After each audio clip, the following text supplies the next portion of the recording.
I don't know why telling people to start watching a series at the beginning is suddenly a hot take, but alright, I'll bite. You may have already heard this since I'm late as usual, but Mother's Basement made a controversial video about skipping JoJo parts. I believe Jeff's video was well intentioned, but he's so condescendingly smug about it that it's actually pretty hard to take him seriously. When he's trying to make this grand statement about the massive problem of gatekeeping in the anime community, and he's mostly complaining about a small amount of people who are telling people to watch the show, but are kind of being jerks about it. Jeff is definitely the last person who should be lecturing anyone on gatekeeping. He practically made his YouTube career from endlessly shitting on people for liking an anime he thinks is bad.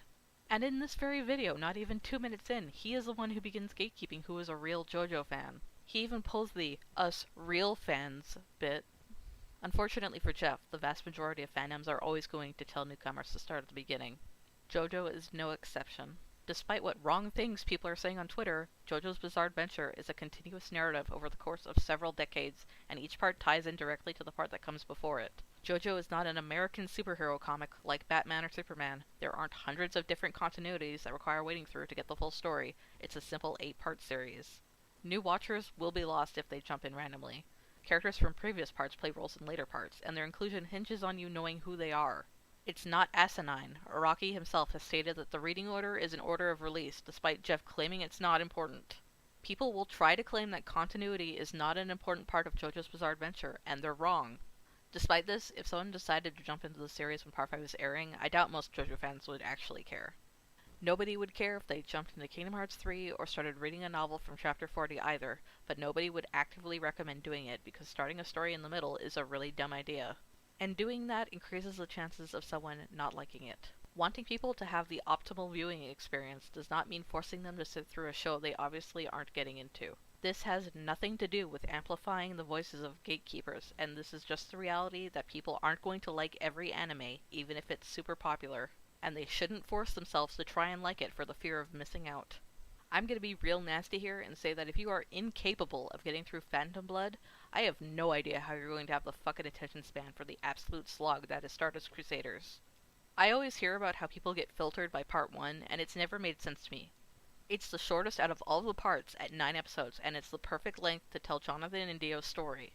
While Part 3 is genuinely hard to watch at points because of how long it's drawn out and how many stand users of the week there are before the Egypt arc even starts. Later in the video, Jeff says that parts 1 and 2 were unpopular, which they really weren't. It really can't be understated how absolutely popular JoJo's Bizarre Adventure was, and how Stardust Crusaders transcended in popularity and became a dominating force that made its previous parts look less popular by comparison. It would have never hit that peak of popularity if it wasn't for parts 1 and 2. JoJo's Bizarre Adventure has only recently become super popular in the West because of meme culture. Like, for instance, bringing up the show completely unprompted to random people, which ironically has done more to prevent people from getting into it than gatekeeping has. From what I've seen, there seems to be a misunderstanding of what a part skipper even is, and why fans use it in a derogatory way. It's not people who watch a random part and then go back to experience the rest of it. It's people who don't.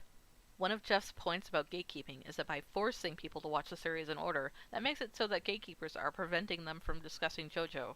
But the real problem is that if they only watch the most recent part, it's hard to include them in the discussion of JoJo outside of dumb memes from the part they just watched.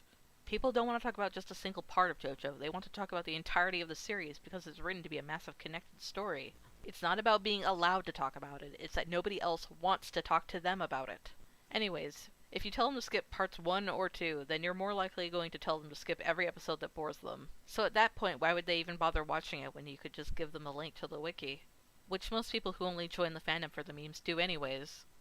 Jeff's attempted dig at people for not respecting Araki sure rings hollow when he's telling people to basically skip the build-up part of the story just to get to the quote-unquote good parts, with no regard to the work Araki put into every facet of the story.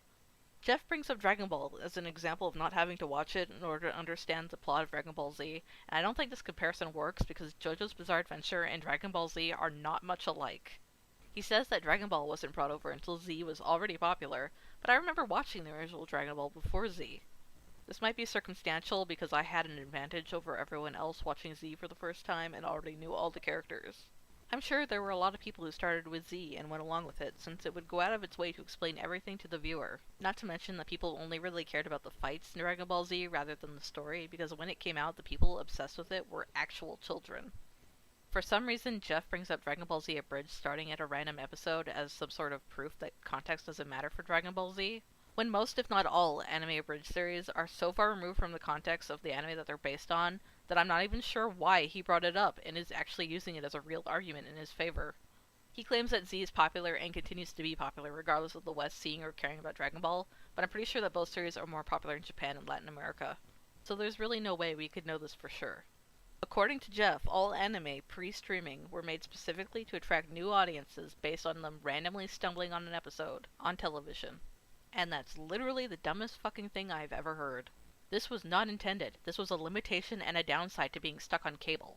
Now that it is no longer 1997, we are able to watch shows the way that creators actually intended, and not being limited to imported VHS tapes, waiting for companies to buy the rights to a show, or having to wait for them to appear on television, and also being an episode you haven't seen before. He also talks about Shonen Jump and concludes the exact same thing, but for manga. But I don't know if he's talking about the inferior monthly Shonen Jump magazine that we had here in the West, or the actual weekly Shonen Jump in Japan, that would release several chapters every week and was a cheaper alternative to buying a bunch of different manga. Another example Jeff brings up is when he references a Verge article, recommending the Avatar The Last Airbender episode, Zuko Alone, and basically just says what I just said about why skipping JoJo parts is not good and that jumping into a random episode with zero context is bad, because the payoff is from knowing who the characters are and from having followed them along their journey. Instead of realizing this, Jeff calls the first Avatar episodes slow and boring, and recommends a random two-parter set of episodes, but then admits that he personally wouldn't watch it that way because it's inferior, but noobs should watch it out of order because he's a contrarian, I guess, and thinks them watching it out of order is better than them missing out on the show that he likes. Alright, I think I've kept you guys waiting long enough. Here it is, the thing you've all been waiting for, the highly controversial Basement Order.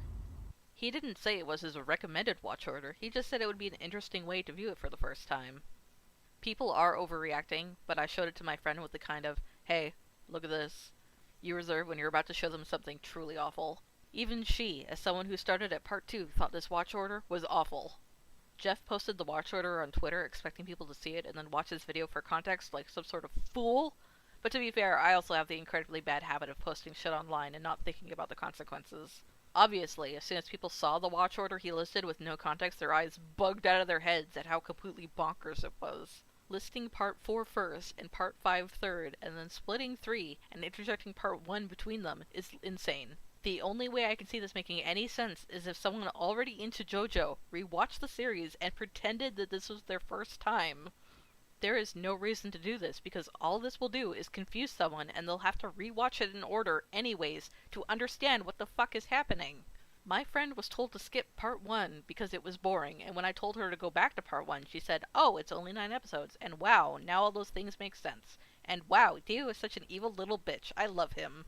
There was no reason to tell her to skip part 1 because she liked it, and skipping to part 2 meant that she had to go back to part 1 to understand shit that happened in 2 that she would have already known if she had started with part 1.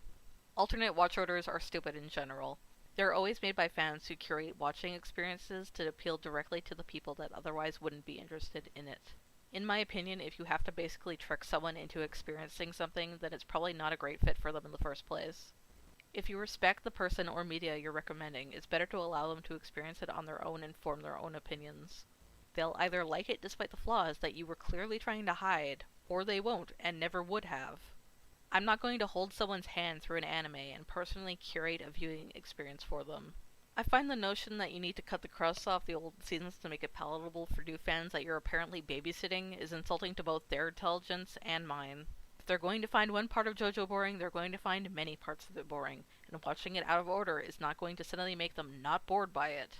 Anyone can get into JoJo at any time, but what's really important is that they experience the entire story as Araki intended.